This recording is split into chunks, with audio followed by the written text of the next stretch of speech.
During an early 1950s dip in jazz popularity, the trumpeting of Clifford Brown created huge enthusiasm.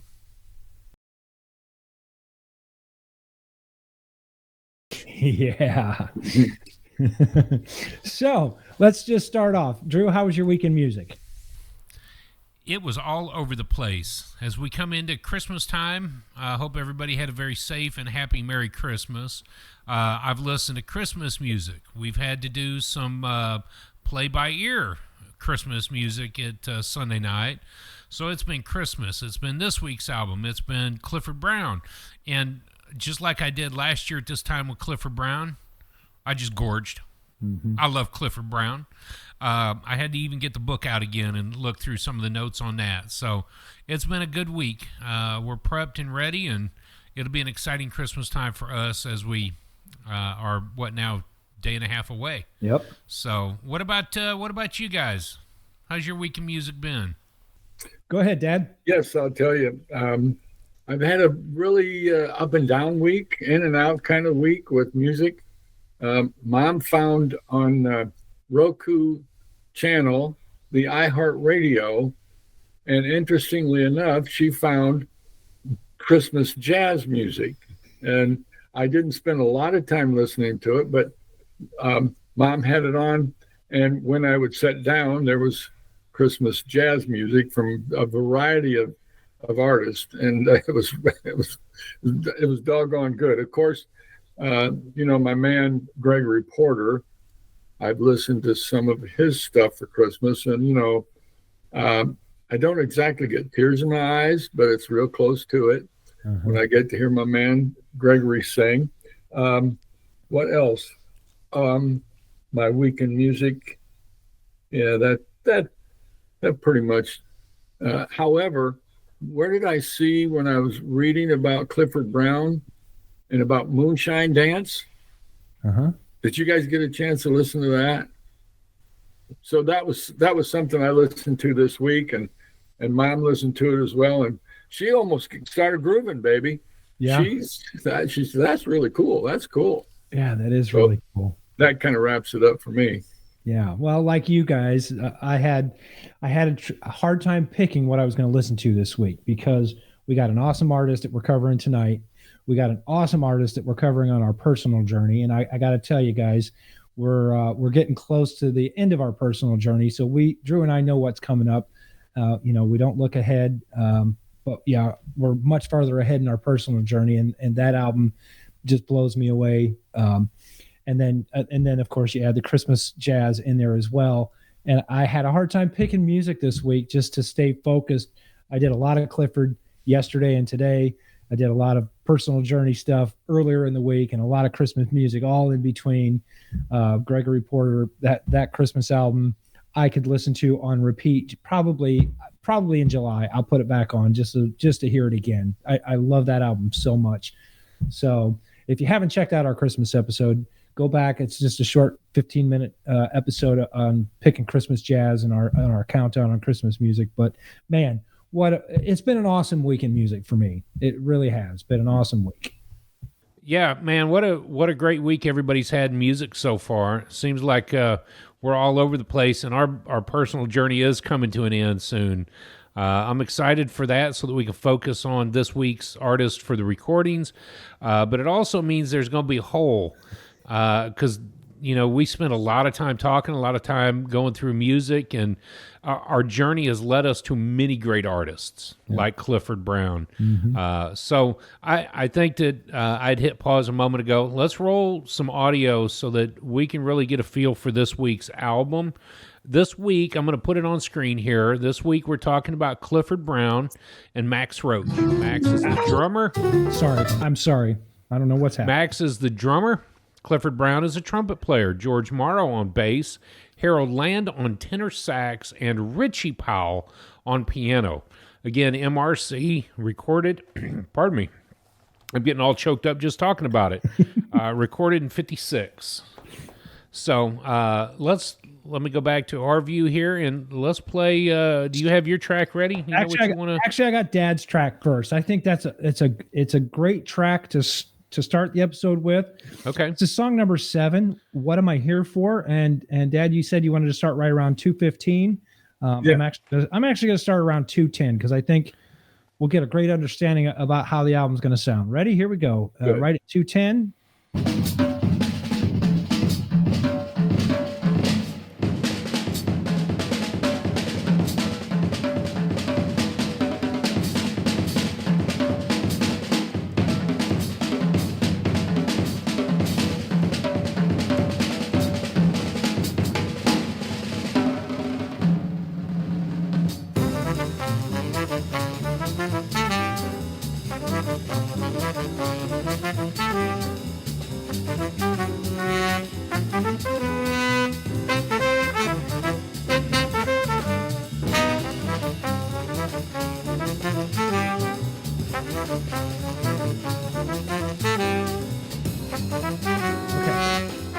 But that's a great pick.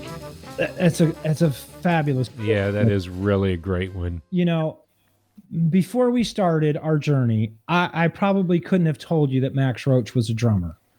I didn't know a lot about Max Roach, and listening to the album this week gives you a great appreciation about how good he really was. You know, tell me about the clip, Dad. What stood out to you?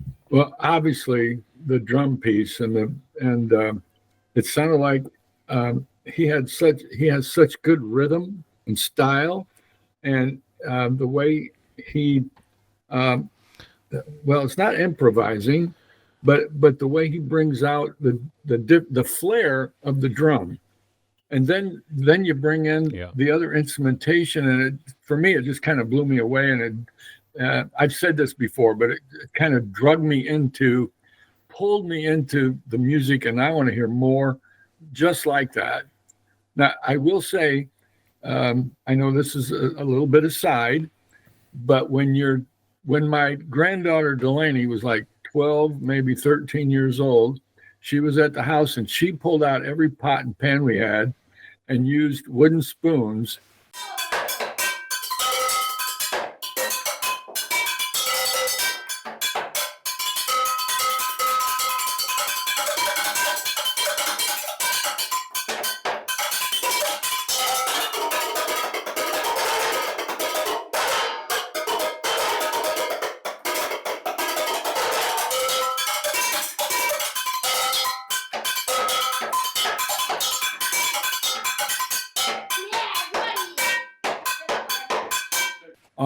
on the pots and pans, and she just for probably 20 minutes she was just rattling on the drums, and I'm not saying Max Roach was rattling on the drums, but there was that worldly piece to it, just a not so gentle at times, but just a worldly piece to his style of drumming. And what does it say? He's like one of the best of bests in his day.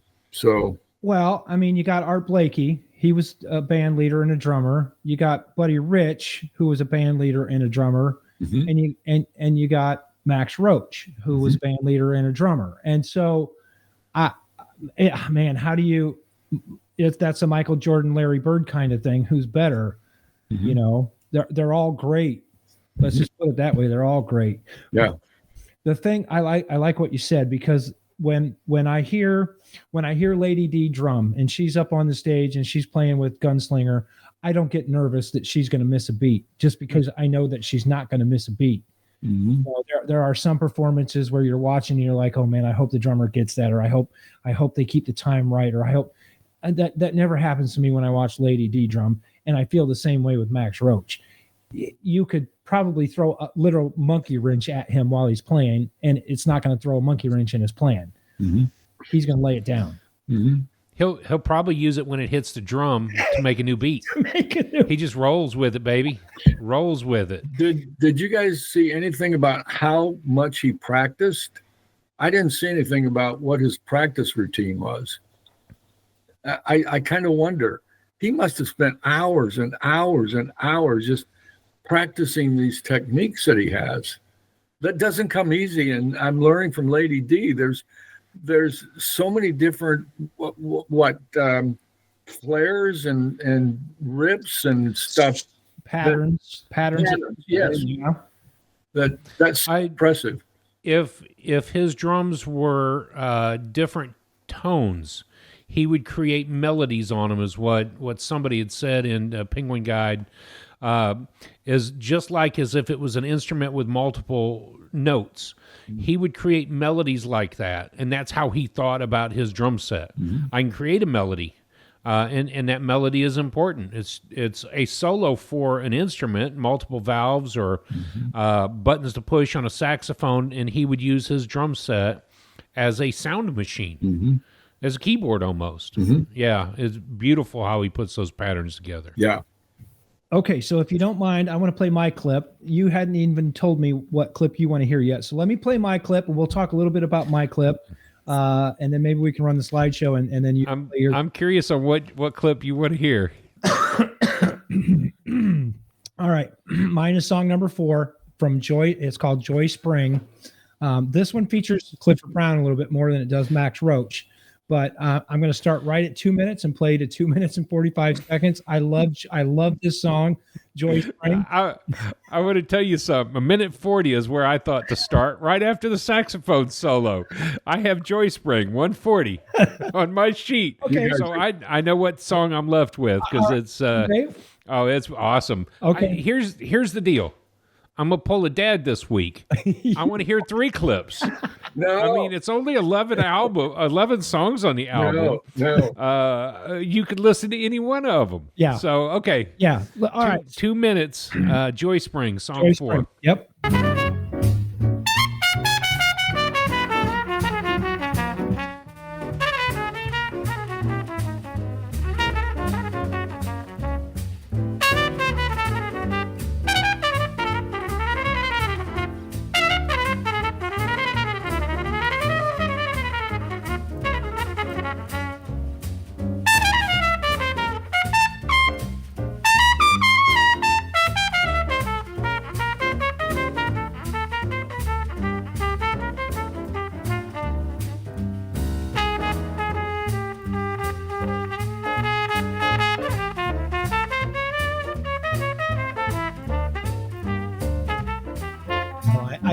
I literally could. I just could just keep playing it. Man. In the middle of that solo, that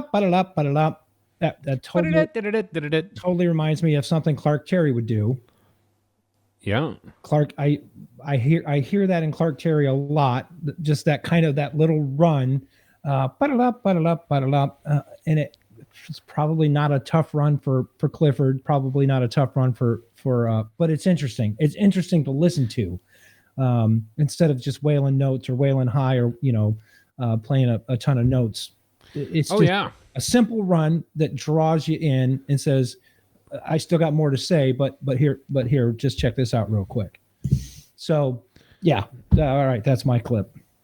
Well, so in the thought process of that, though, he had a very unique way to create sound. His melody creation and his solos was something that made him stand out at the time. We'll get to influences here in a little bit, but we'll talk about that. He had a big fat round sound, and he was so precise that when we heard an album we were just talking about before we hit record, you listen to the precision of somebody like Wynton Marsalis, who can win a Grammy in a jazz orientation for his album, and in the same year grab a Grammy for his concerto. You've got somebody that has practiced and dedicated their life into the sounds coming from the trumpet. Clifford was that. And the way he created the melodies on the spot made that so unique. And that's why I wanted Joy Spring, that solo that's in there. However, where did the name come from? What is Joy Spring? Does either of y'all know? I knew you were going to drop it. Go ahead. Because I got to tell you, I read the book, the Clifford Brown book, and this was some time ago because I'm a fanboy. Clifford Brown had a short life, but his ability to make music was so powerful. And as a trumpet player, I admire his abilities and realize that it's going to take me eons to play like him. Matt, you've got a quote about that from Wynton coming up. That's why I mentioned the Wynton. Mm-hmm. Joy Spring was the nickname, and the song was written for his wife, LaRue Anderson. She was his Joy Spring. And so that's the name of the song. So when you go back and listen to Joy Spring, think about how happy it really does make you feel from beginning to end. And that song to me, and most fortunately, there are 4 jazz standards that came out of Clifford Brown's repertoire. Uh-huh. That's one of his songs written. Yep. One of the others is the other one that I wanted. This is my clip. Okay. Since you picked my clip for Joy Spring, Dowhoud. Oh, yeah. Dowhoud. Yep. Daahoud. Yep. You can almost start it at the beginning because it gives you a great idea of really what the song is. You hear how the tenor and the trumpet are playing together. You hear Max in the background just kind of happening, but it's a signature sound, signature song. So right at the beginning. Here we go.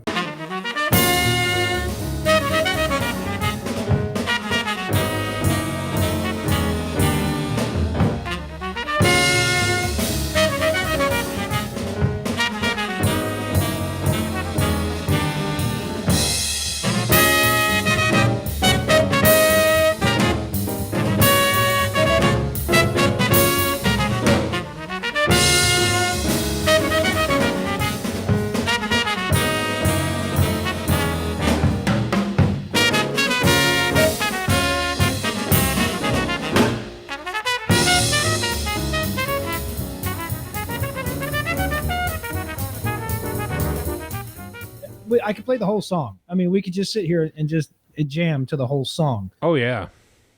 It's a great melody. It's a great head. They call it the head, the melody part of the song. It is. And you can completely see why it's a jazz standard. It's a jazz standard. Because It is. a great melody. What'd you think, Dad? Man, I loved it all the way through. And I did listen to that several times. And I love that piece.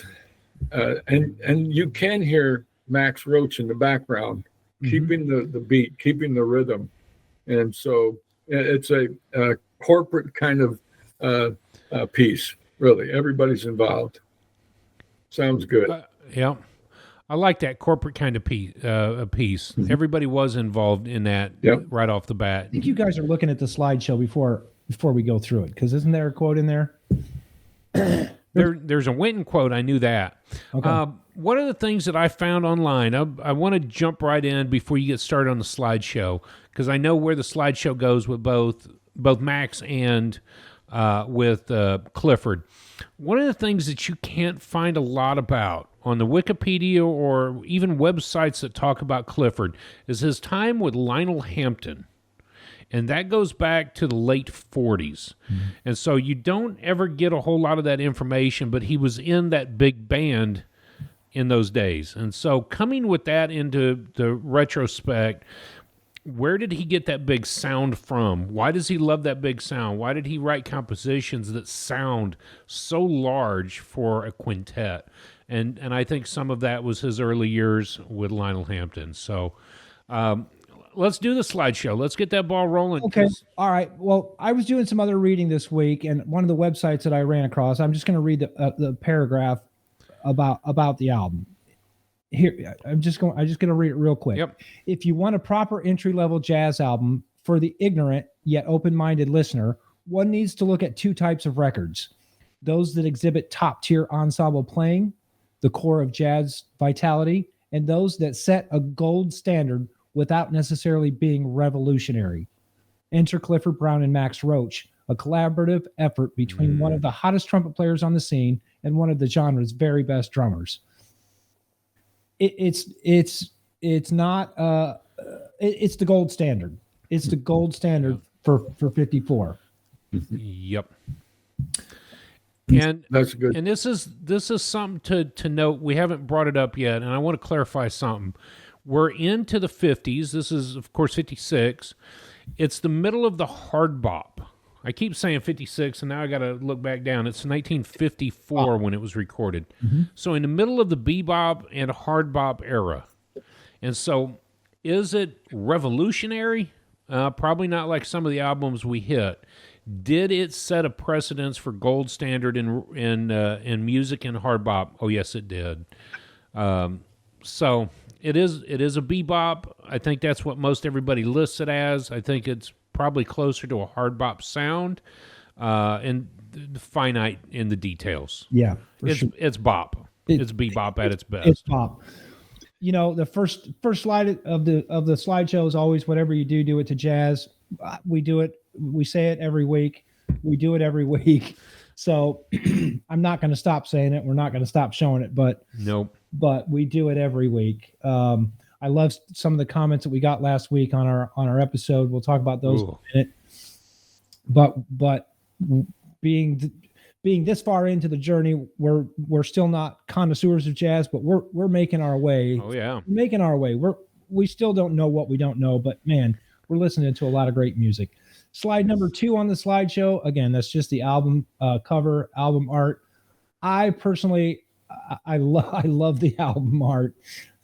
The stark white lettering, them in the background, kind of peached out, oranged out, I guess. Clifford's over there wailing it, and Max has got a huge smile on his face. He's just grinning from ear to ear, like he's out for a stroll in the park. It's funny to me because the image there, it looks like he's actually got a mallet and not a drumstick. And the smile on his face is more like he's sitting there roasting marshmallows. Yes. See the drumstick? I mean, it does. He's got 3 hands. He's drumming with 2 hands and roasting a marshmallow with the other. So we don't want to leave out George Morrow or Harold Land or Richie Powell, because those 3 make up the quintet. Yep. Dad, what did you think of the album art? Did you like it? Yeah, I'm looking at it, and the mallets with Max does make it look like he's roasting marshmallows. But right. Can you imagine him roasting on those sticks and on those drum heads? Mm-hmm. I mean, think about it. This guy could wail. This guy could play the drums. Man, he was good. And of course, like you're saying, Clifford, he's got that look and the body posture where he can feel it. Yeah. So yeah, the color's okay. You said peach and orange background. Yeah, that it does him justice. Yeah. Yeah, I think so too. All right, next slide. This is just 2 pictures of the 2 that I found. The top one there, black and white. You can see Max Roach and Cliff together. Looks like they're in a dusty studio or something. I don't know where they're at, but there is a large photo online. That's just a cropped in version. But they really are in a dusty warehouse space, probably at a recording studio in that scene. Yeah. It's closer to a full picture. I think it cuts off at Clifford's waist. Okay. Online, but yeah, I know exactly where that picture was. Yeah. And then the bottom picture that I sent, again, that was just a side by side. I didn't do that.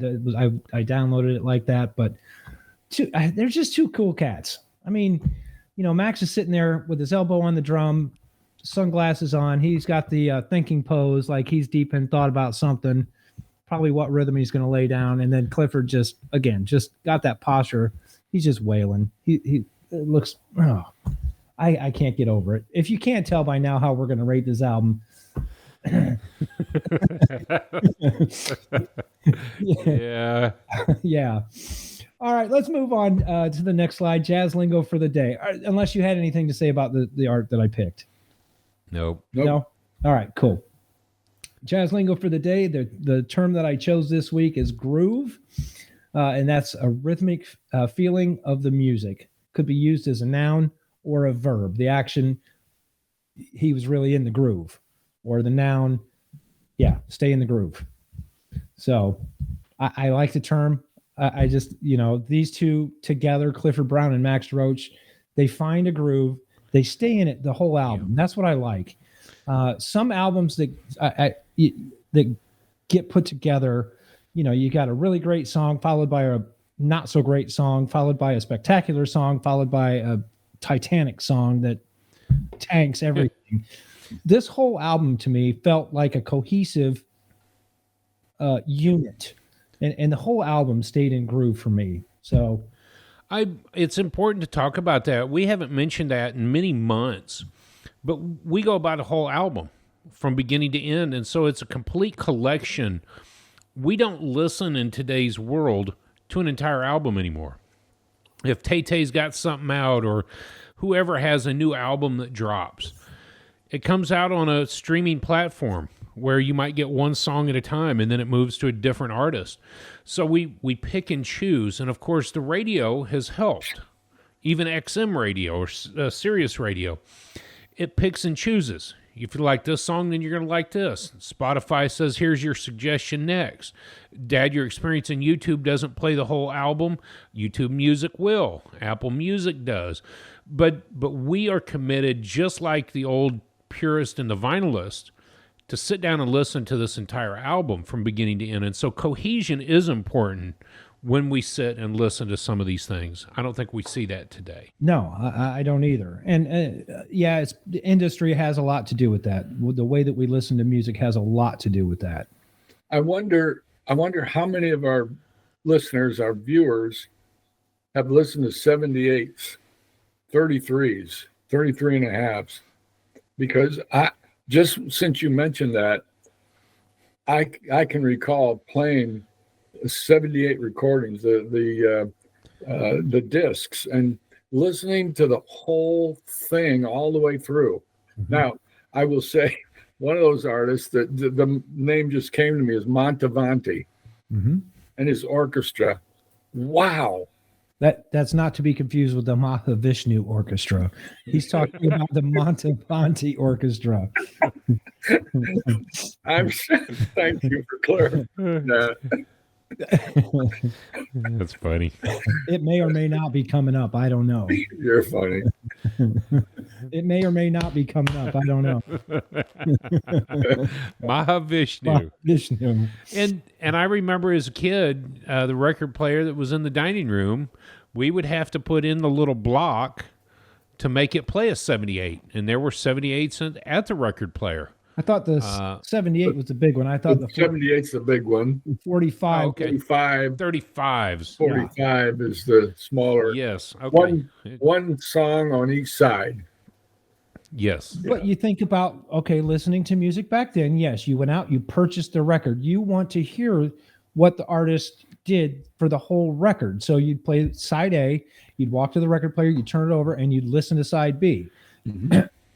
Today, you tell your Siri or you tell your Amazon device, phone, computer, play this music, and then you may hear 2 or 3 songs by that artist, but then they're gonna say, oh well, here I'll play this and I'll play that, and you end up listening to Chuck Berry when you started off with Courtney Pine. Sorry, I don't understand. I know you don't understand. You don't understand. That's cool. That's cool. Oh, that was perfect timing. How true. How true. I don't understand. I'm sorry, I don't understand. So yes. Again, I felt that the album was cohesive. It the whole way through stayed in the groove. Moving on. And every song was in the groove. Yeah, every song was in the groove, but it was a cohesive collection. Like, yes, I'm not saying that you could start at number 4 and then listen to the album, but you could, yeah. So I don't know. The album just blew me away. Where you can get it, this week's album can be found on iTunes, Amazon Music, Spotify, YouTube, LP, and CD. So we get all of our options back this week. Last couple of weeks, we've had to strike some of those out for where you can listen to the music. And I'll clarify, that is YouTube Music. You telling me I'm wrong again? I'm just clarifying. You can find it on YouTube as individual songs, but YouTube Music has the entire album. So now I got to add YouTube Music. YouTube Music. I'll correct it in post-production. Moving right along. Moving right Quote along. at the bottom. I put a quote at the bottom of the slide. Jazz is a democratic music form. We take our respective instruments and collectively create a thing of beauty. So, just like you were saying, Dad, the whole democracy comes together, and you get the whole picture together. Them playing together. So that's a great forethought that you had there to use that term. And Winton talks about that too. It's a democracy. When you get up here, you've got to be respectful of each and every person playing. You can't go on for 5 choruses on your solo and hope not to make the band mad. Be respectful, be mindful, and understand that we're trying to keep to a melody. We're trying to keep to a concept. We're trying to keep to the groove and respect everybody on the bandstand.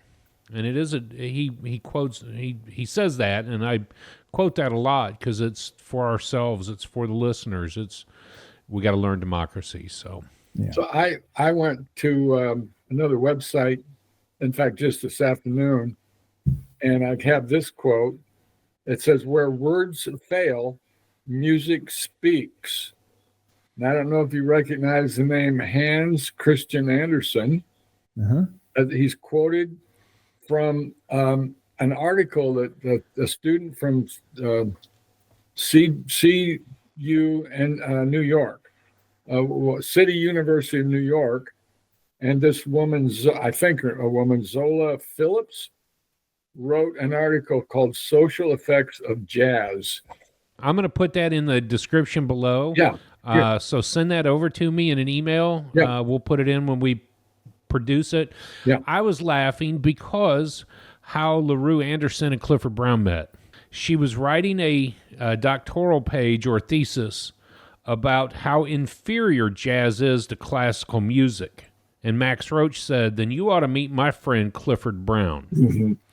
She became a jazz connoisseur by both marriage and conviction that there isn't said one better than the other. There are different degrees, and people push them different ways. I would think that classical is just as convincing and difficult as jazz music. Bach was genius, and we're still learning from him today. Charlie Parker, still genius, and we're still learning from him today. Very different disciplines between those two musics. And I think of B.B. King then when I talk about that. What are the blues and what's jazz? And B.B. King said, blues is like graduating from high school. Jazz is like graduating from college. Mm-hmm. There are different degrees that you're going to have in music education. So I'm curious about that article. I want to see where that came from. Yeah, I'd love to read that. Yeah, so make sure you put that in the post. That's interesting that person would say that, because many, correct me if I'm wrong, but many of our artists that you guys and I've listened to have a start from classical side of music, right?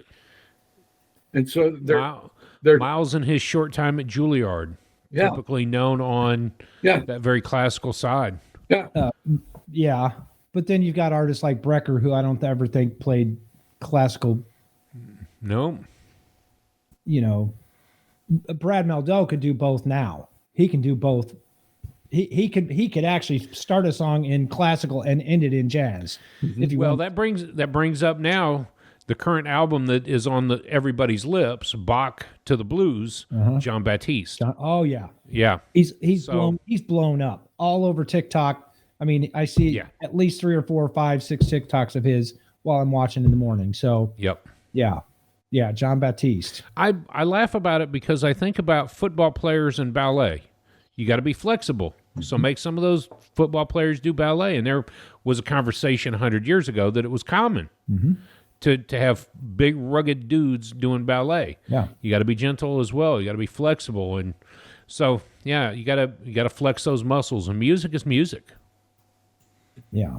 So, all right. So this week on the slideshow, I just wanted to concentrate on the album more than rabbit hole down when Max Roach was born, when Clifford was born, when they died, this, that, and the other. So for the information slide, I just did 1954. That's the year the album was recorded. It actually came out in 55, right? Or did it come out in 56? I think it came out in 55. 55. Yeah. I didn't do any influences, but I did put someone who they influenced. So having heard Clifford Brown play all the fast runs, I used to really practice the Clark trumpet exercises all day long so that I could play fast. That's all I wanted to do. I was like a child with a toy. And that comes from someone who I respect and look up to as a trumpet player. That comes from Wynton Marsalis. And he's talking about Clifford Brown and hearing all the fast runs. And Wynton wanted to play like him. Well, in my opinion, Wynton probably went above and way beyond what. And it was unfortunate because we lost Clifford too early. Who knows what Clifford could have done had he been alive for another 40 or 50 years. Yep. So, but when Wynton says it, he's like, man, I wanted to play just like him. You got to pay attention. That's what I'm saying. Yep. The discography that I only found that they did 4 together as the quintet. You can buy the whole compilation on a 4 CD set. That's what I found. Again, we could. Did you find anything else, or did you dig hard on the? Not as together. Okay. Not as together. No. Right, and that's what I'm doing. I'm just strictly sticking with them together because Max he's got a discography as long as your arm. Unfortunately, Clifford wasn't alive long enough to make a huge discography, but he does have several as well. Well, I jumped into that because I was going to correct your slideshow because I thought he's got more than 4. Clifford had 12. Okay. Nine albums that he performed as a sideman. He's got probably more albums in posthumous than he does in live. And of course, there were recordings of the past of him practicing as well. So that's something else to be discovered later. But yeah, but four together as the quintet. They did 4 together. Yeah. The genre we've covered it a little bit. You said it was like in the almost post bop, almost hard bop. I just put bop. So that's kind of you could argue the minute details. Is it bop? Is it hard bop? Post bop? I don't know. I mean, being an unconnoisseur, I still have a hard time. I have to look at my timeline in order to even be able to tell you what the difference between hard bop and post bop is. So for me, I just put bop. Dad, what? Can I add something here? Because as I studied these artists, I found an article about bebop, and I thought, help me understand. In my mind, and this is what I found, is simply innovative in origin. It came from a vocalized sound of this new musical language. To many, it sounded like everything popular swing music was not.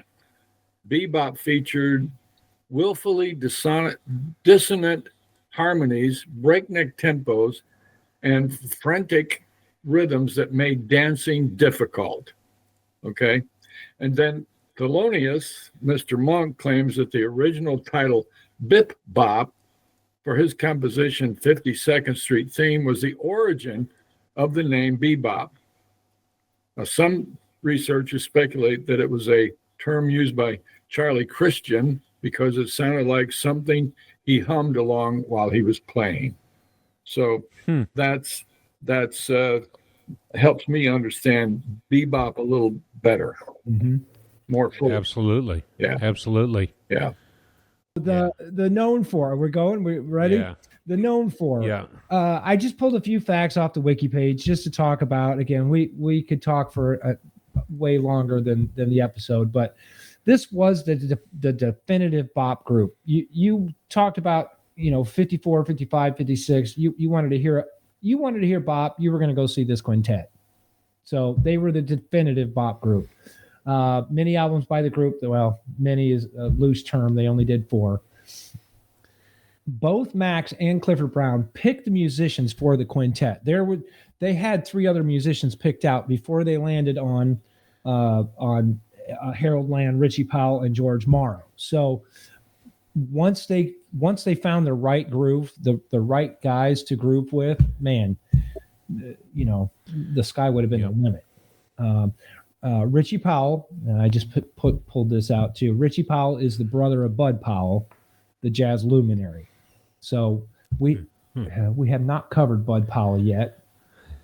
I'm looking at my list. Right. I'm looking at my list. We with you have not covered Bud Powell yet.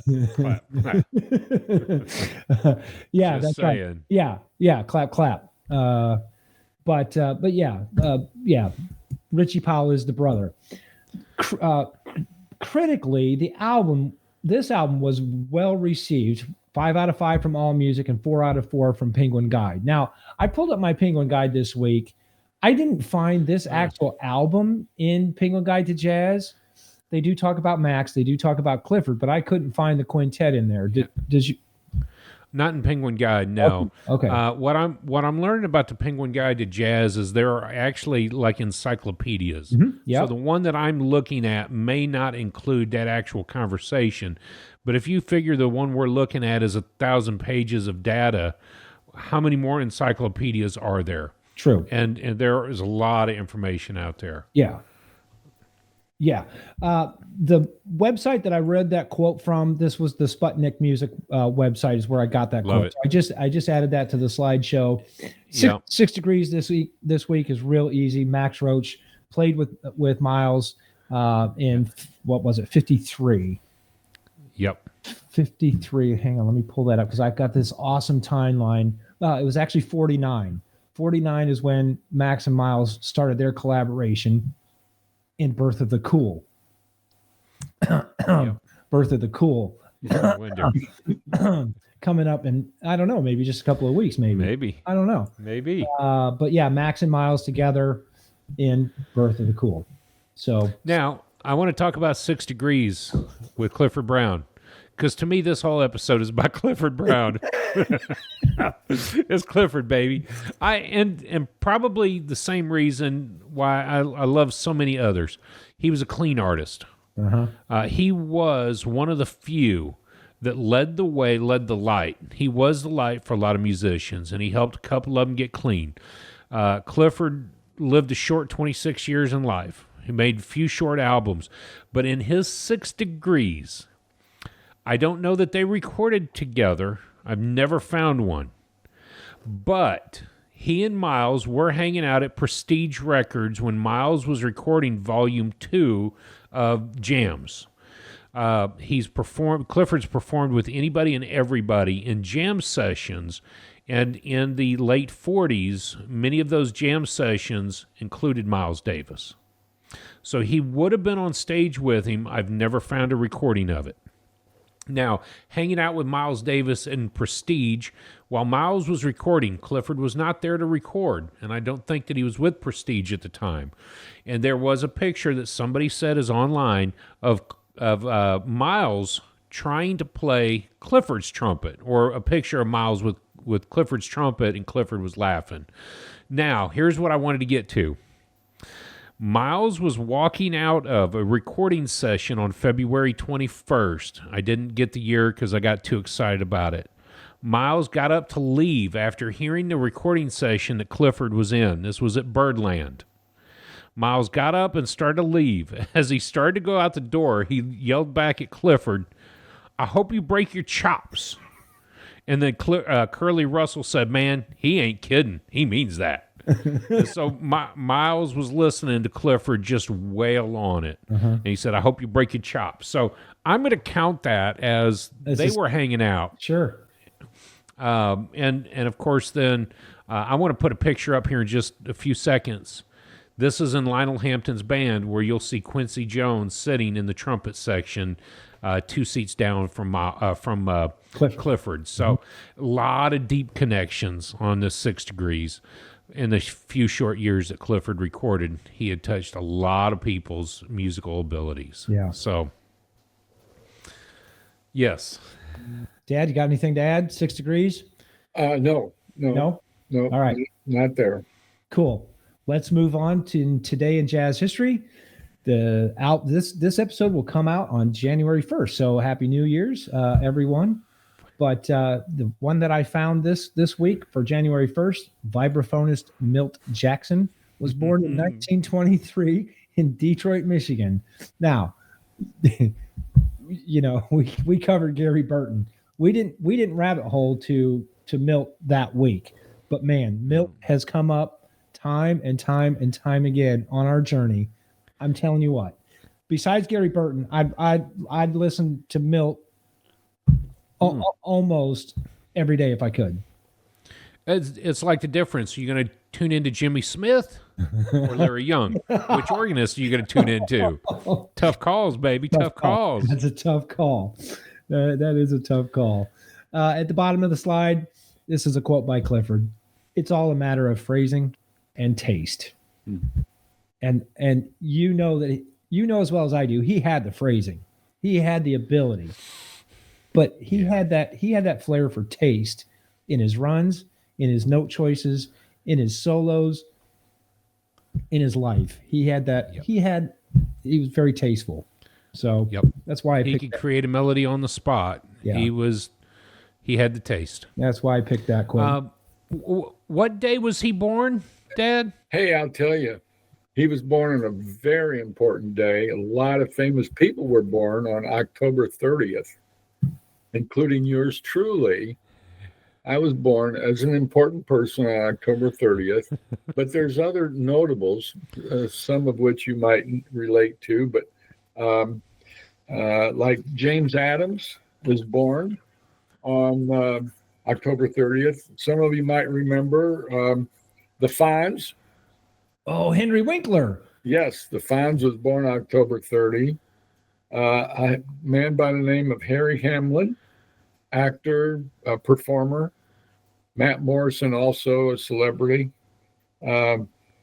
Ivanka Trump was born October 30, 1981. So there's some notables that were born on a very special day, October 30.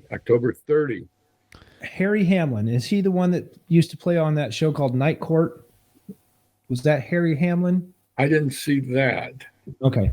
But obviously we can look that up later. Right. Yeah, cool. Well, that's a slideshow. Thank you so much for letting me do that. Drew, did you have any other information that you wanted to slide in there? No, I did not. No, you didn't pull anything else up? Okay. Nope.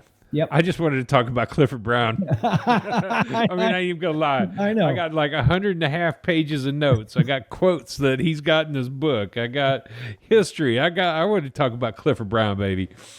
But it's hard to not want to talk about Max Roach. Sure. And the impact that he has had, period. So well, I didn't mean to hijack the episode. And yes, I mean, we could do another hour episode just about Clifford Brown if we wanted to. And then a whole nother on Max Roach. Sure. It's tough to have these two side by side and say, oh, we're going to talk about something. I do want to mention, we've talked a lot about trumpet players, you and I personally. One of the guys that influenced Clifford Brown, Fats Navarro. Fats passed way too early, and Clifford had an opportunity to study under and play with him. In the early 50s, Clifford Brown had been in an car crash, oddly enough, and in his recovery was debating on music or not. He was basically in a full-body cast, and Dizzy Gillespie drops by the hospital and says, you really need to pursue music. You need to figure out what's going on. He's had a lot of very influential people in his life. And in one of the jam sessions that I've found the recordings of, and it's Clifford Jams, Dinah Washington Jams is her album.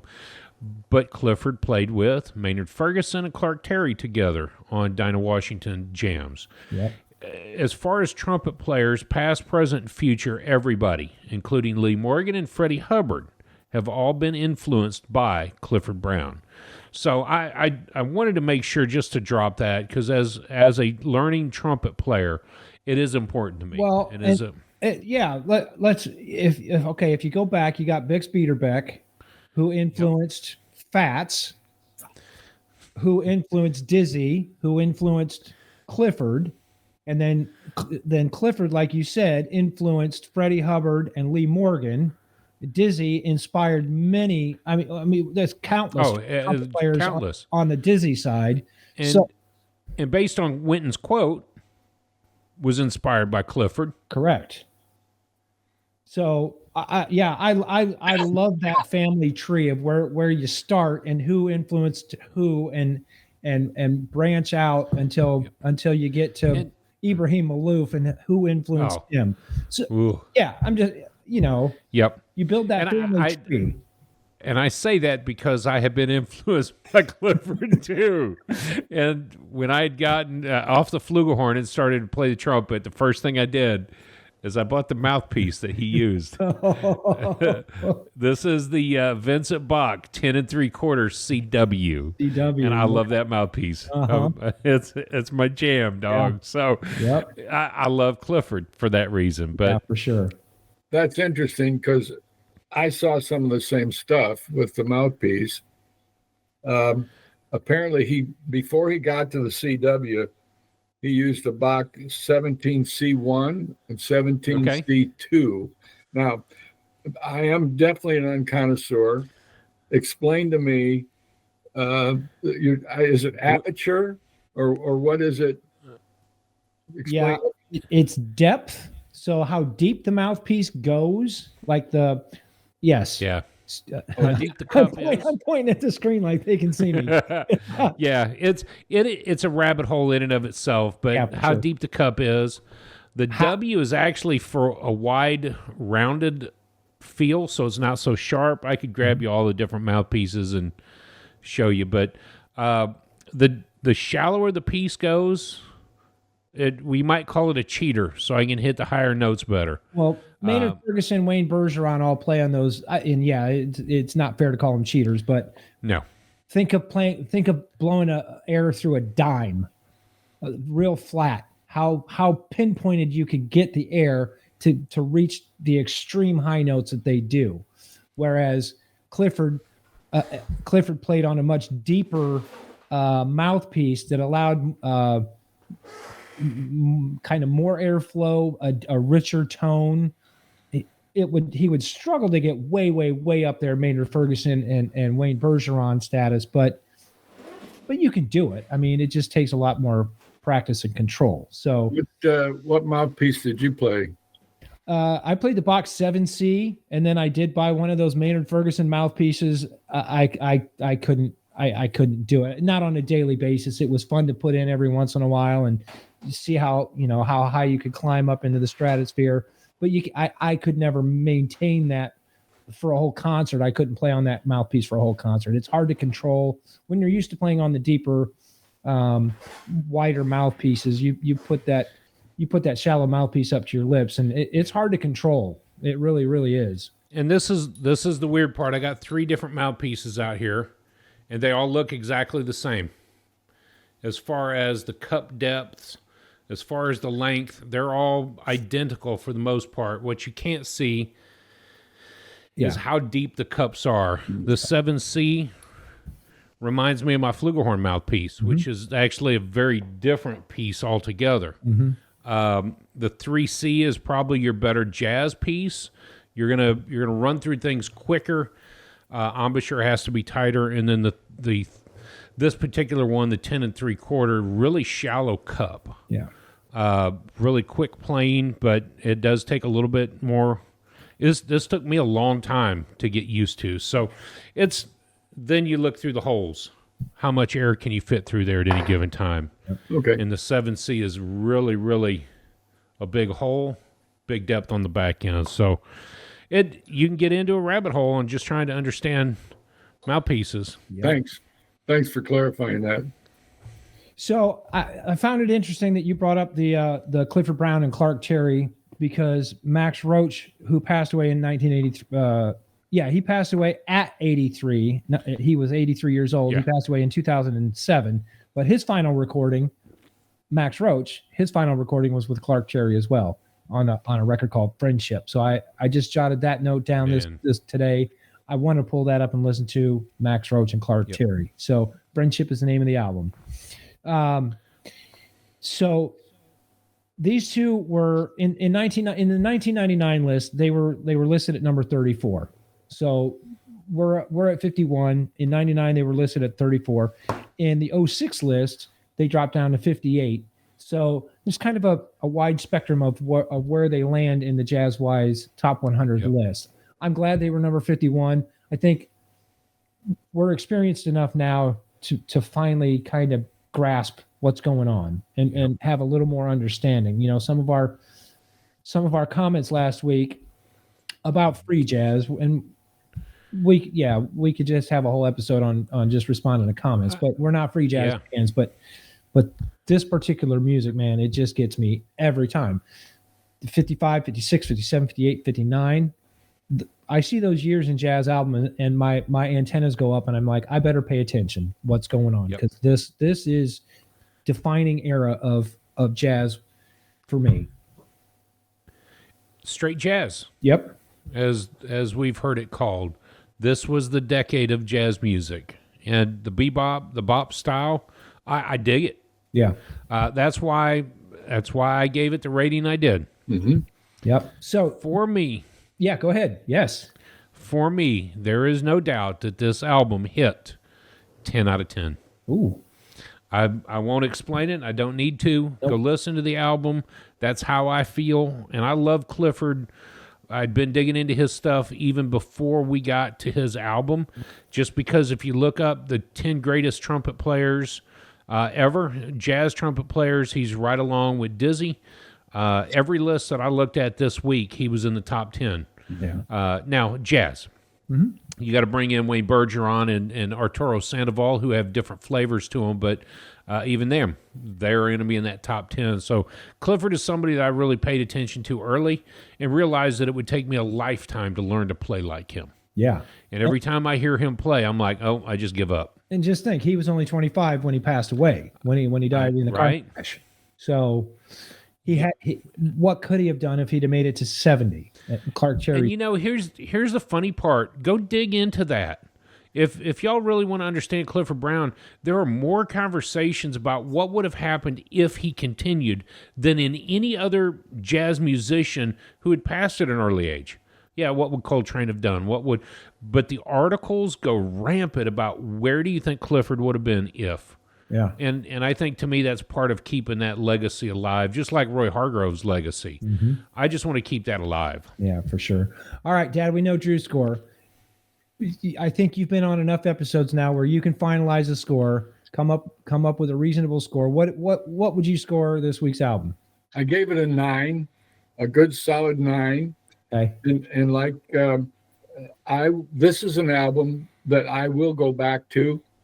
I will listen to it on occasion, obviously not every week, but I will go back to this because I think I heard you say this is true jazz. Mm-hmm.